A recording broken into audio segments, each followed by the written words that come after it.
இன்னைக்கு ஸ்டாலின் அரசு தொடர்கின்ற ஒவ்வொரு நாளும் அடுத்த தலைமுறைக்கு ஆபத்து, அழிவு. அதனால் இந்த அழிவு சக்தி திமுகவை நாம் தூக்கி எறிய வேண்டும் என்று ஊடக நண்பர்கள் மூலமாக கேட்டுக்கிறேன். அதுக்கப்புறம் எதுக்கு இருந்தாலும் கருணாநிதி பேரா அப்படின்னா டாஸ்மாகுக்கு கருணாநிதி பேர் வச்சதுக்கு எதுக்கு பிஜேபி மகளிர் நிர்வாகிகளை கைது பண்ணீங்க? ஆமாம், இங்கே மயிலாடுதுறையில் பஸ் ஸ்டாண்டுக்குன்னா அதுக்கும் உங்கள் அப்பா பேரா, கருணாநிதி பேரா? இதுவரை இந்த மாவட்டத்தில் பிறந்த கம்பனுக்கு என்ன செஞ்சுருக்கீங்க? கம்பநாட்டாழ்வார் தமிழ் மொழியை தூக்கி நிறுத்தியவர். ஆகவே 13-14 நூற்றாண்டுகளுக்கு முன்பாக செய்த கம்பர் பெயர்தான் இங்கே மயிலாடுதுறையில் பஸ் ஸ்டாண்டுக்கு வைக்கணும். இல்லைன்னா இந்த திமுக ஆட்சி, ஸ்டாலின் ஆட்சி தமிழ் விரோதிகளின் ஆட்சி அப்படின்னு பாரதிய ஜனதா கட்சி சொல்லுது.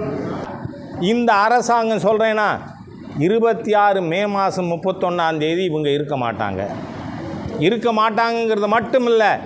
Today I go on record, திராவிட முன்னேற்ற கழகத்தில் இருக்கின்ற அத்தனை ஊழல் அமைச்சர்களும் கம்பி எண்ணுவான் 26 மேக்கு அப்புறம். அதனால் அதிகமாக இந்துக்களை சீண்டி பார்க்க வேண்டாம் என இந்த ஹிந்து விரோத தீய அரசை எச்சரிக்க விரும்புகிறேன். ஆனால் நான் கேட்குறேன், நிக்கிதா என்ன ஆனார்? பதில் தெரியும். ஏன்னா அஜித் குமார் மீது பொய் வழக்கு கொடுத்து அவரை காவல்துறையினரே அடித்து கொன்ற கொடூரமான செயலுக்கு காரணம் எது? மூல்யம் நிக்கிதாவின் பொய் புகார். Where is she?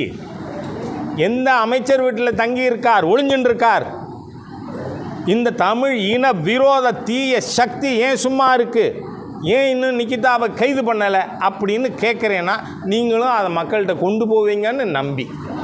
இது எப்படி ஆன்மீக அரசு? ஆன்மீக விரோத அரசு, கொடுங்கோன்மை அரசு, தமிழின துரோகிகளின் அரசு. அஜித் குமாரை அடித்து கொன்ன கொலகார சர்க்கார் சார் இது. அது எப்படி ஆன்மீகமாக இருக்க முடியும்? கொலைஞர்களின் அரசு. கலைஞர் அரசு இல்லை, கொலைஞர் அரசு. இல்லை, மற்ற மாவட்டம்லாம் கொலை நடக்கலையா?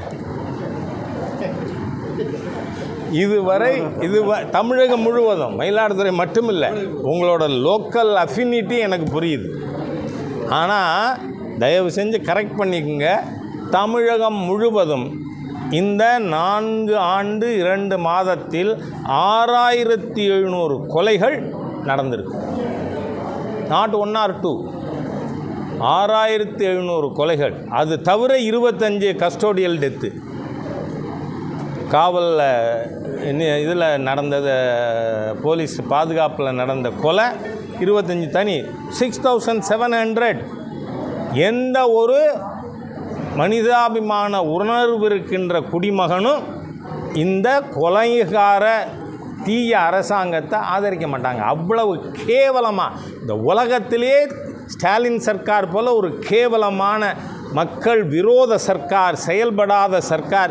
he has got neither control on his ministry nor on his government nor on his family.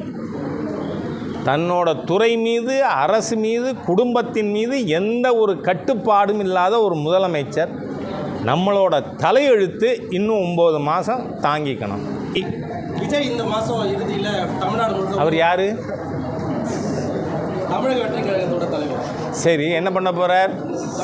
அவர் தான். இங்கே பாருங்கள், இந்த கொரோனாவால் இந்த கார்ப்பரேட் செக்டாரில் புது டேர்ம் யூஸ் பண்ணுறாங்க. என்ன தெரியுமா உங்களுக்கு? Work from home. Work from home.